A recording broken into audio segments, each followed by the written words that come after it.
My family thought it'd be hilarious to leave me stranded in another state. Let's see if he can find his way back. They laughed as they drove off without me. I never went back. 16 years later, they finally tracked me down. And I woke up to 101 missed calls.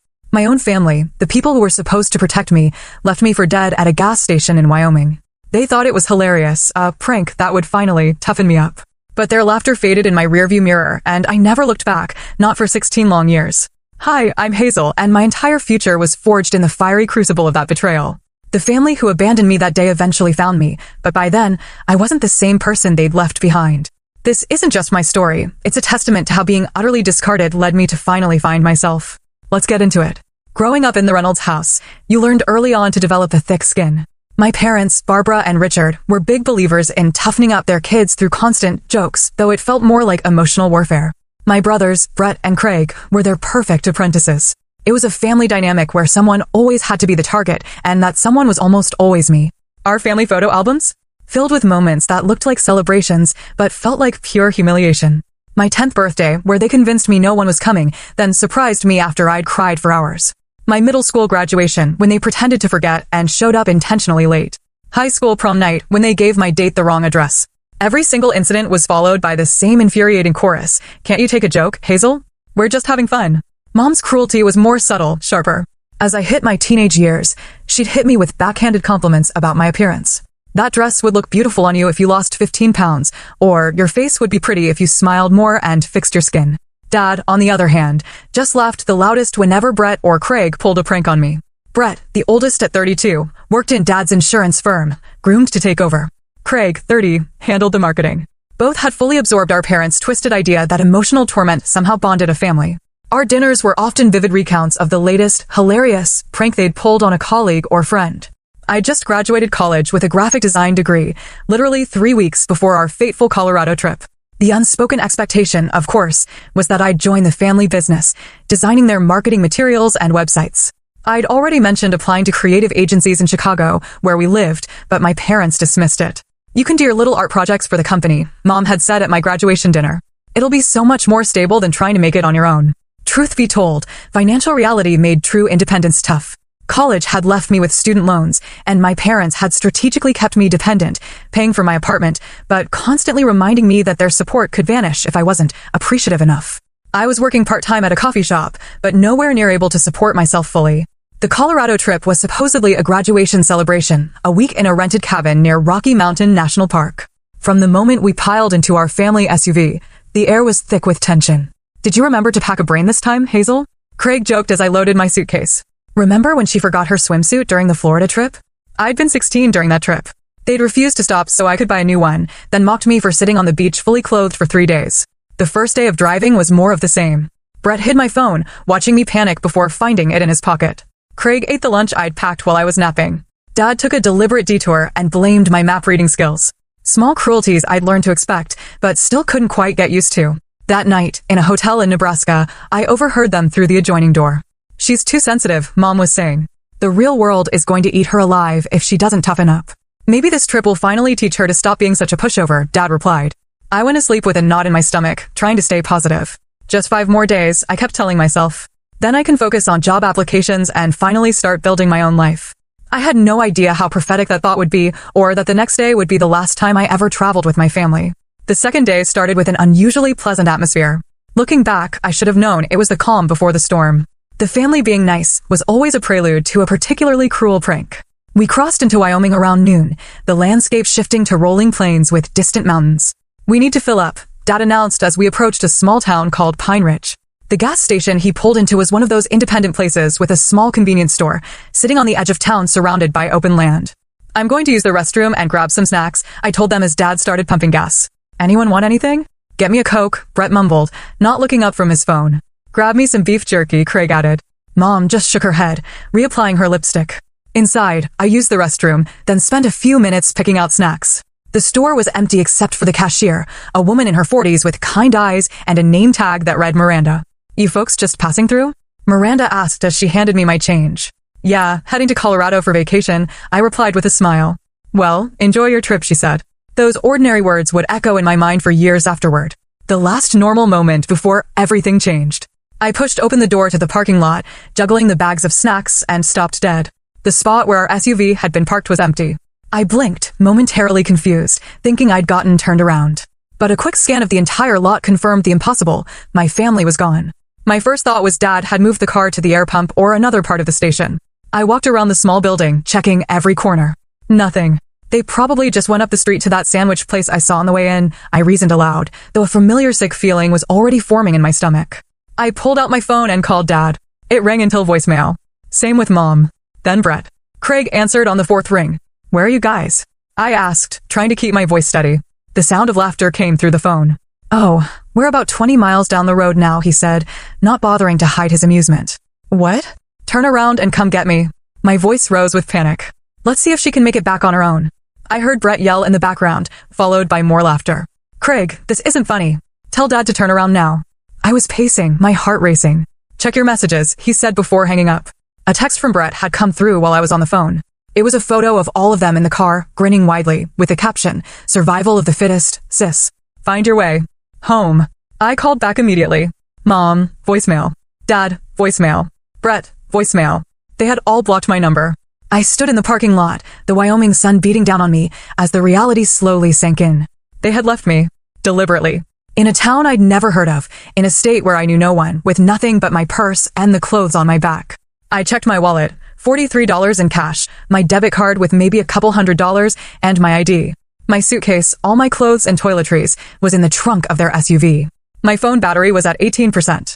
As the afternoon wore on, I sat on the curb outside the gas station, cycling through disbelief, panic, and then a cold rage. I kept checking my phone, expecting a message saying they were turning around, that the joke had run its course. Instead, I received a group chat photo of them at dinner in a restaurant with a caption, "Wonder if Hazel found dinner yet? LOL." Miranda approached me cautiously as she was ending her shift. Honey, you've been sitting here for 3 hours.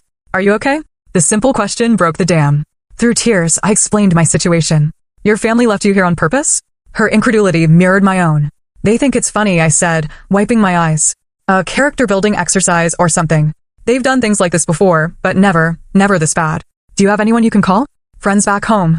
I shook my head. My closest friend had moved to California last month. I don't know anyone who could drive all the way out here. The isolation my family had cultivated around me, subtly discouraging close friendships, making me dependent on them, had never been more apparent. Night was falling, the temperature dropping with the sun. My phone battery was now at 8%. I had one more call to make. Dad answered, surprisingly. Have you learned your lesson yet? He asked without preamble. What lesson? That I can't trust my own family. My voice was raw from crying. Don't be so dramatic. Figure it out yourself. Consider this life training, he said coldly. Call us when you've made it back to Chicago. How am I supposed to do that with no money and nowhere to stay? I demanded. You're a smart girl. Get creative. He hung up. I stared at my phone in disbelief as it displayed one final message from my mother. This is for your own good, Hazel. You need to learn self-reliance. Then my phone died. Miranda had overheard enough. I know someone who rents out a room in her house. Her name's Eleanor. Let me call her for you. As darkness enveloped the small Wyoming town, I realized I had a choice to make, desperately try to get back to the people who had abandoned me, or take the first step towards something else entirely. Eleanor turned out to be a silver-haired woman in her 60s who lived in a small yellow house 3 blocks from Pine Ridge's main street. Her spare room was simple, a twin bed, a dresser, and a small desk, but it was clean and felt safer than any option I'd considered during my panicked afternoon. Miranda explained your situation, Eleanor said as she showed me around. You can stay here tonight, and we'll figure out next steps in the morning. She lent me a nightgown and some basic toiletries. As I lay in the unfamiliar bed that night, I cried until no more tears would come. Part of me still expected to wake up to apologetic texts or missed calls, my family having realized they'd taken things too far. Morning came with no such reprieve. Eleanor let me use her landline to call my parents' number, which I still knew by heart. No answer. I tried the family business line. The receptionist said my parents and brothers were in a meeting and took a message. They never called back. I need to charge my phone and check my bank account, I told Eleanor over the simple breakfast she'd prepared. I need to figure out how to get back to Chicago. But when I finally got my phone working again, the messages that awaited me only confirmed what I was beginning to accept. This joke wasn't ending anytime soon. Day 2 of Hazel's great adventure. Read a text from Brett, accompanied by a photo of them hiking in Colorado. Have you started hitchhiking yet? From Craig. And most devastating, from my father, called your apartment manager. Rent's not being paid while you're figuring this out. Consider it motivation. My mother had added, this is what tough love looks like, honey. You'll thank us someday. I checked my bank account. $237.42. Not even enough for a bus ticket back to Chicago, let alone first and last month's rent on a new place when I got there. Eleanor found me sitting on the porch steps, staring blankly at my phone. Bad news? She asked gently. They're not coming back, I said, my voice hollow. And they've stopped paying for my apartment. I have nowhere to go back to. Instead of the pity I expected, Eleanor's face showed something closer to determination. Then you stay here until you figure out your next move. I charge $300 a month for the room, but you can work at my bookstore to cover it until you get on your feet. Pages and poems on Main Street. I could use help a few days a week. It doesn't pay much, but it's something.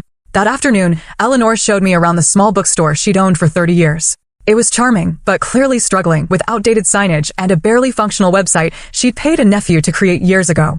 I also need a job that pays actual money, I told her, for food and saving up to figure out what's next. The next day, I applied at every business in downtown Pine Ridge. By sunset, I had a waitressing job at the Pinewood Diner, working the breakfast and lunch shift 6 days a week. My first week passed in a blur of exhaustion and periodic crying jags. I worked from 6 a.m. to 2 p.m. at the diner, took a short break, then helped Eleanor at the bookstore until closing. Every night, I checked my phone, and every night, the messages from my family became more sporadic and less apologetic. Still waiting for that call saying, "You've made it home," my dad texted on day 5. By the end of the second week, they'd stopped messaging altogether.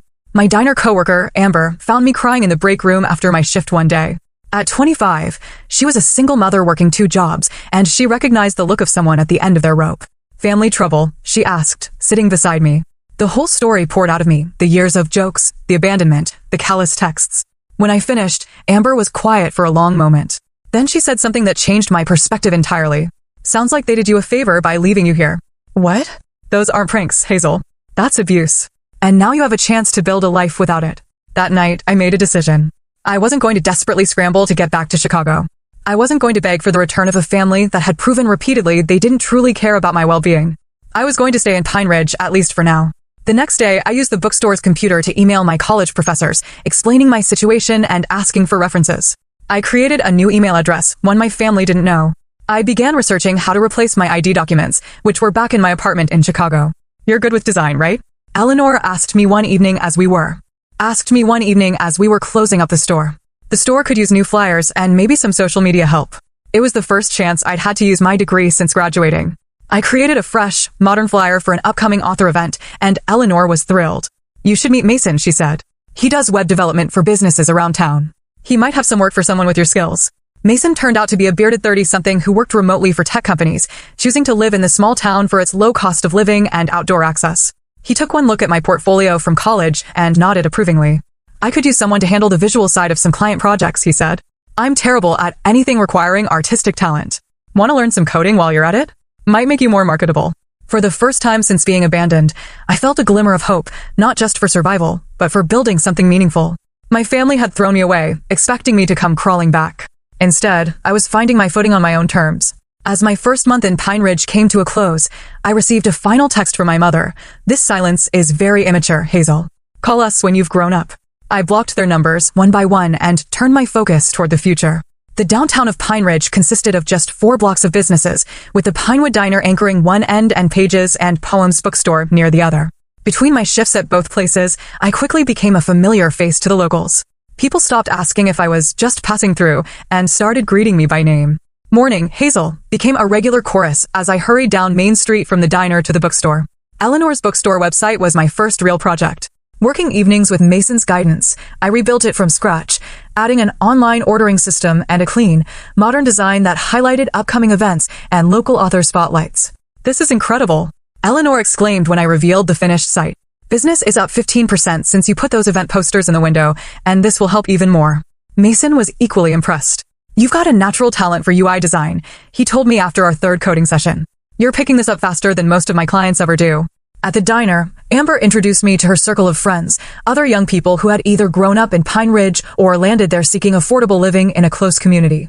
For the first time in my life, I was making genuine connections with people who seemed to like me for who I was, not what I could do for them or how I could entertain them at my expense. During my second month in town, I received an email from my Chicago landlord asking about my plans for my belongings. I'd missed 2 months of rent, and they needed to clear the apartment. "I can't afford to come get anything," I wrote back. "Please donate whatever's useful and dispose of the rest." It was a painful email to send, surrendering the physical remnants of my previous life, but also strangely liberating. The possessions my family had given me over the years had always come with strings attached, with reminders of how grateful I should be. Starting fresh meant freedom from those constant debts of gratitude. Mason connected me with a small business owner in a neighboring town who needed logo design and marketing materials. It was my first freelance client, and though the pay was modest, the sense of accomplishment was enormous. You should think about building this into something real, Mason suggested over coffee one morning. There's no decent design agency within 100 miles, and these small businesses need the help. They're all trying to establish online presences without the skills to do it properly. The idea took root. By my third month in Pine Ridge, I had 3 regular freelance clients alongside my work at the diner and bookstore. I'd saved enough to move out of Eleanor's spare room and into a tiny studio apartment above the hardware store on Main Street. It was barely 400 square feet, but it was mine, the first space I'd ever had that wasn't contingent on my family's approval. The morning I moved in, I bought a small potted succulent as a housewarming gift to myself. This is the first day of your new life, I told myself as I placed it on the windowsill. No more looking back. That same afternoon, my phone rang with an unfamiliar Chicago number. Thinking it might be about my old apartment, I answered. Hazel, it's Brett. Don't hang up. My hand tightened around the phone. What do you want? We're worried about you, he said, his voice uncharacteristically serious. It's been 3 months. The joke's over. Joke. The word ignited something in me. You abandoned me in another state with no money and no way home. You cut off my apartment. That's not a joke. That's cruelty. Come on, we thought you'd find a way back within a week. When you didn't call, we figured you were just being stubborn. I'm not coming back, Brett, I said firmly. I've started over. Don't be ridiculous. What are you doing for money? Where are you living? The familiar condescension in his voice strengthened my resolve. I have a job. 2, actually, plus freelance design clients. I have my own apartment. I'm doing fine without any of you. There was a long pause. Mom and Dad want to talk to you. I don't want to talk to them. Or you. Don't call me again. I hung up and immediately blocked the number. Then I sat on my new secondhand couch and shook with a mixture of anger and pride. They had expected me to fail, to beg for rescue. Instead, I was building something they had never believed I could. Over the next few months, they tried reaching me through various means, emails from new addresses, calls from different numbers, even a letter to the diner after someone apparently told them where I worked. I ignored them all. By the 6-month mark, I had built enough of a client base to quit the diner and focus entirely on design work and helping Eleanor with a bookstore. Mason and I had developed a business partnership of sorts, with him handling web development and me managing design for joint clients. You know what you should do? Mason said one evening as we finished a client project. Register a business name. Make this official. The next day, I filed the paperwork for New Horizon Design Studio. As my first year in Pine Ridge approached, I found myself reflecting on how completely my life had transformed. The scared, stranded young woman crying outside a gas station was now a business owner with friends, colleagues, and a community that valued her. The family that had discarded me had inadvertently given me the push I needed to discover my own strength. When Eleanor hosted a small gathering at the bookstore to celebrate the 1-year anniversary of my redesigned website and, privately, my year in Pine Ridge, I looked around at the faces of people who had become my chosen family. Amber with her young son. Mason, the regular bookstore customers who had become friends. Even Miranda from the gas station. I realized I had built something my biological family had never given me, a circle of genuine connection based on mutual respect rather than power. And humiliation. To new beginnings. Eleanor toasted, raising her glass of sparkling cider. And to finding home, I added, in the place you least expected. 2 years after being abandoned in Pine Ridge, my design business had grown enough that I occasionally traveled to meet with larger clients in nearby cities. It was during one such trip to Denver that my carefully constructed new life collided with the past I'd been avoiding. I was sitting in a coffee shop near the 16th Street Mall, preparing for a client meeting, when a familiar voice cut through the ambient noise. Hazel? Is that you? I looked up to see my brother Brett standing 3 feet away, his expression a mixture of shock and disbelief. He was dressed in a business suit, clearly in Denver for work himself. Brett. My voice came out steadier than I felt. Holy shit, it is you. He pulled out the chair across from me and sat down without asking. We've been looking for you for over a year. I wasn't lost, I replied, closing my laptop. I chose to stay away. Brett looked me over, taking in my professional attire, the portfolio beside my computer, the confidence I now carried. You look different. I am different. I took a sip of my coffee to hide the trembling in my hands. What are you doing in Denver? Insurance conference. Dad and I are presenting tomorrow. He leaned forward. Hazel, you need to come home. This has gone on long enough. This isn't a standoff, Brett. This is my life now. I have a business, clients, friends in Wyoming. He scoffed. Come on, Wyoming? The familiar dismissal in his tone rekindled old anger. The place you all left me for, Dad. Don't be so dramatic. We knew you had your phone and money. I had $43 and a phone that died the same day you abandoned me, I said flatly. You cut off my apartment. You left me with nothing. Brett had the decency to look uncomfortable. Look, things got out of hand. We thought you'd find a way back within a few days, a week tops. When you didn't call, Dad figured you were staying with a friend, teaching us a lesson. By the time we realized you really weren't coming back, it had been 6 months. And then you started looking for me out of concern? The skepticism in my voice was clear. Mom was worried sick. She couldn't sleep. Strange, since she texted me that abandoning me was tough love and I should grow up. Brett sighed. Can we start over? The family misses you. Dad's retiring next year, and he wants to make amends before he does. Make amends? I gave a short, humorless laugh. For a lifetime of humiliation disguised as humor, culminating in abandonment? How exactly does he plan to do that? Just come back for a visit. See everyone. They've changed, Hazel. Years of suppressed emotions, the hurt, the anger, the sense of betrayal, suddenly rushed to the surface. They haven't changed, Brett. And neither have you. You're sitting here, in another state, trying to convince me that deliberately leaving your sister stranded was somehow justified, that I should just forgive and forget because it's convenient for all of you now. My voice had risen, and nearby customers were glancing our way. I didn't care. Do you have any idea what that felt like? To stand in that parking lot, realizing my family had decided I was disposable? To see those texts laughing about whether I'd found dinner while I was panicking about where I would sleep? Brett's expression hardened. Keep your voice down. You're making a scene. A scene? That's what you're worried about. I stood up, gathering my things. This conversation is over.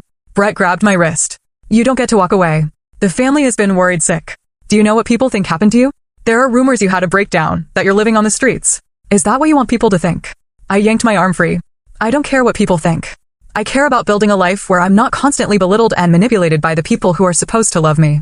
You always were too sensitive. Brett snapped, his friendly facade crumbling. This is why we had to toughen you up. You fall apart at the slightest criticism. Criticism? I was nearly shouting now. You call abandonment criticism? You call mocking a terrified young woman toughening her up. If you don't come home willingly, I'll tell everyone what really happened, Brett threatened, his voice low. How you had a meltdown over a simple joke and ran away from your family. How you've been hiding out all this time, ignoring your dying father's attempts to reconcile. Dad is dying? For a moment, concern overrode my anger. Brett's slight hesitation told me everything. He's not in good health, he amended. You're lying again. I shook my head in disgust. Goodbye, Brett. As I walked out of the coffee shop, Brett called after me, this isn't over, Hazel. The family has a right to know where you are. I made it to my rental car before the tears came. Not tears of sadness or fear, but of pure rage. The encounter had ripped open wounds I thought had healed, but it had also crystallized something important. I wasn't the one who needed to apologize or make amends. I wasn't the one who had done something unforgivable. I called my client and rescheduled our meeting, then drove straight back to Pine Ridge, my mind racing the entire 3-hour journey. Brett now knew I was in Wyoming. It wouldn't take much for him to figure out which town if he started asking around. The next morning, I went to Eleanor's house and told her everything about the encounter with Brett, his threats, my fears that my family might try to intrude on the life I'd built. They can try, Eleanor said firmly, but this is your home now, Hazel.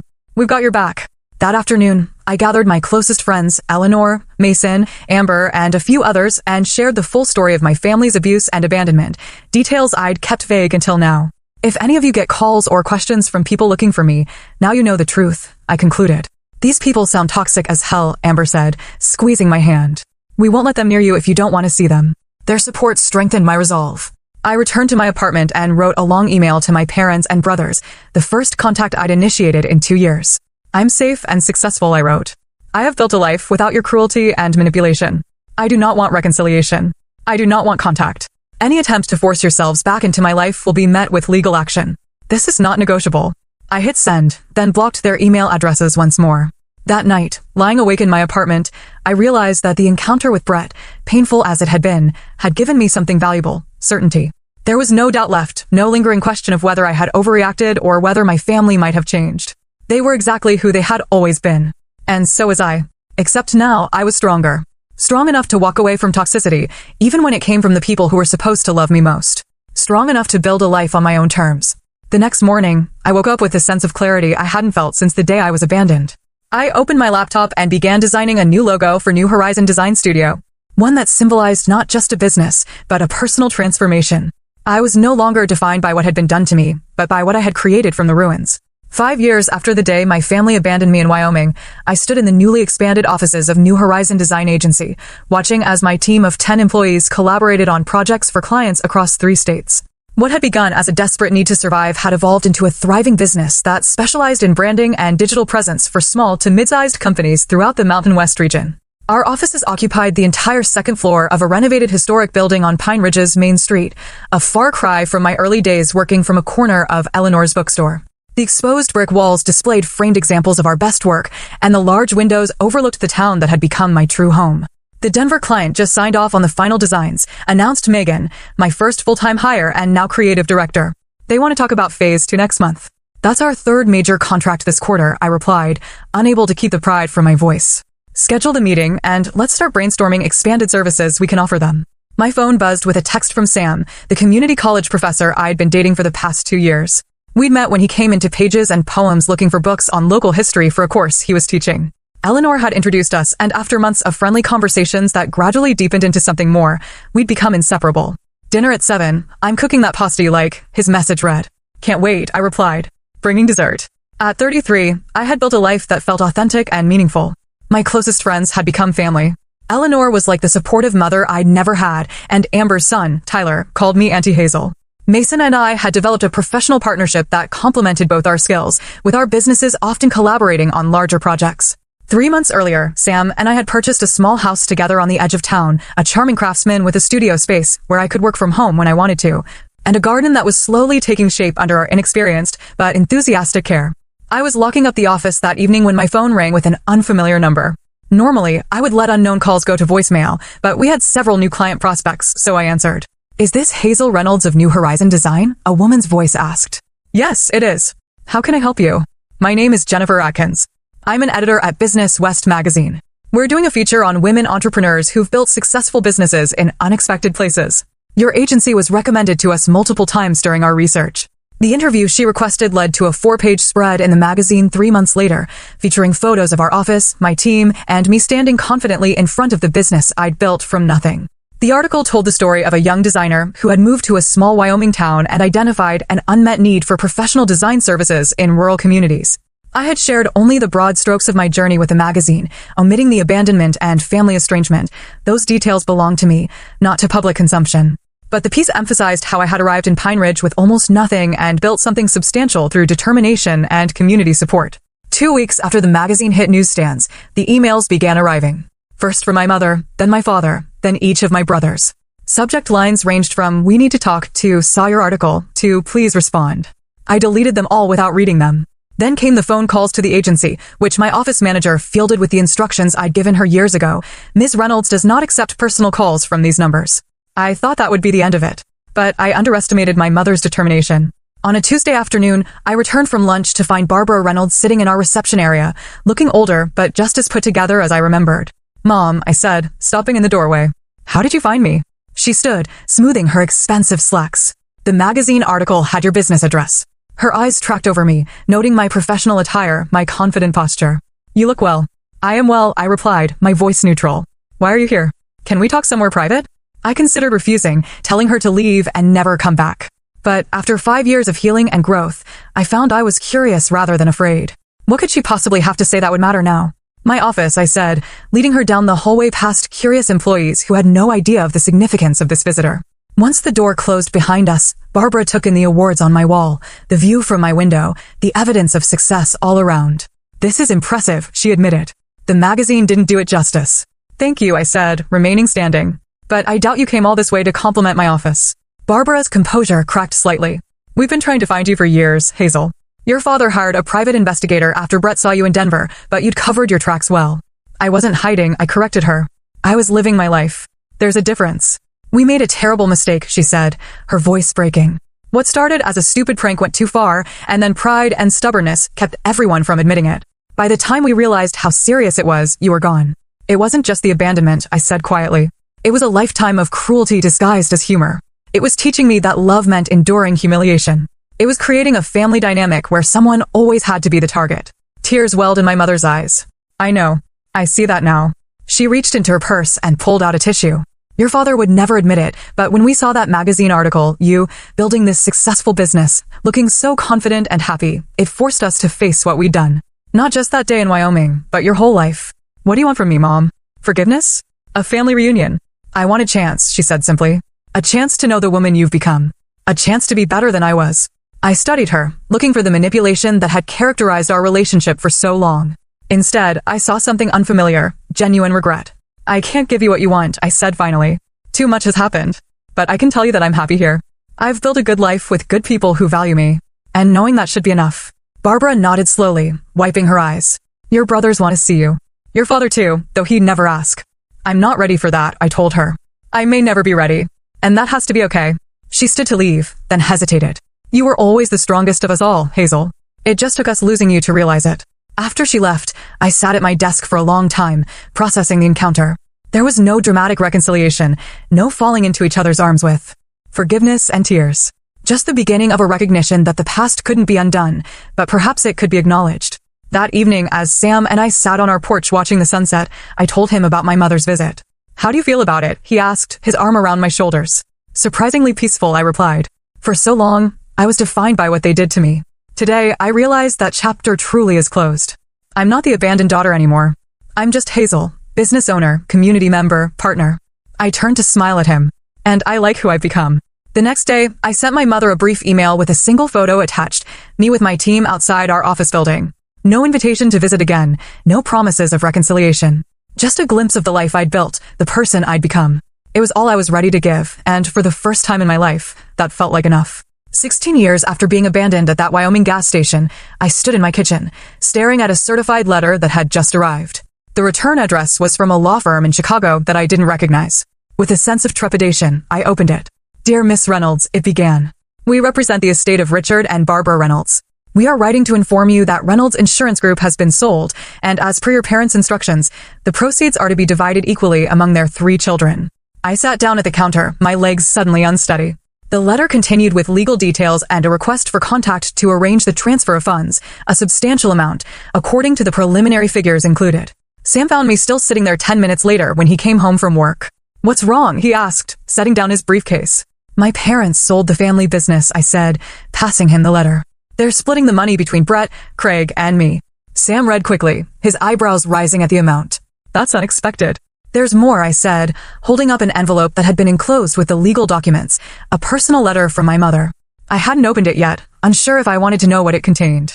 In the years since Barbara's visit to my office, our contact had been minimal. Occasional emails, a Christmas card once or twice.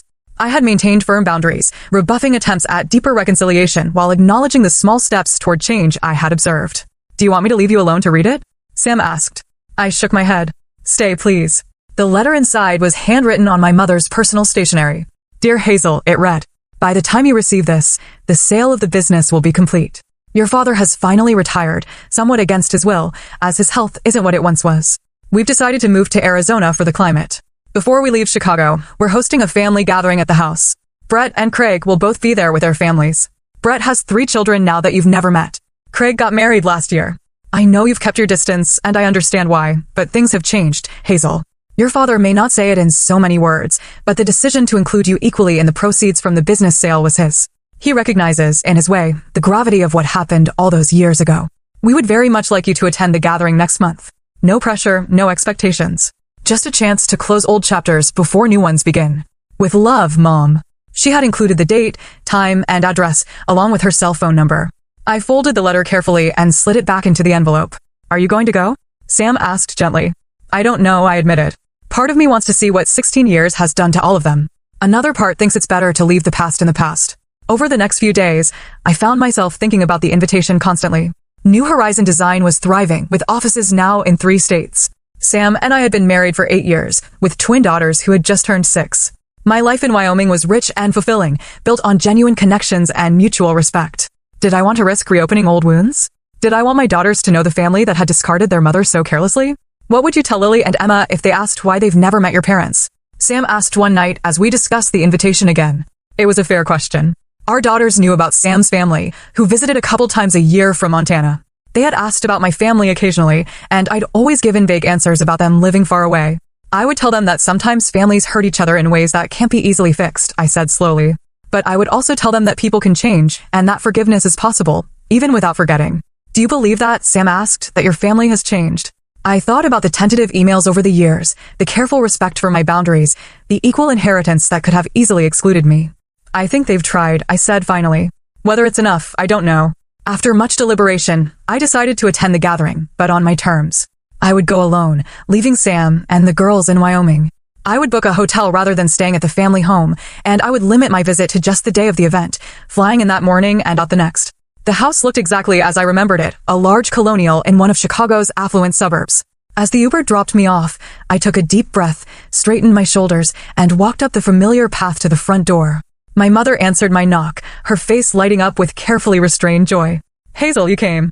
"I did," I said, accepting her brief hug with what composure I could manage.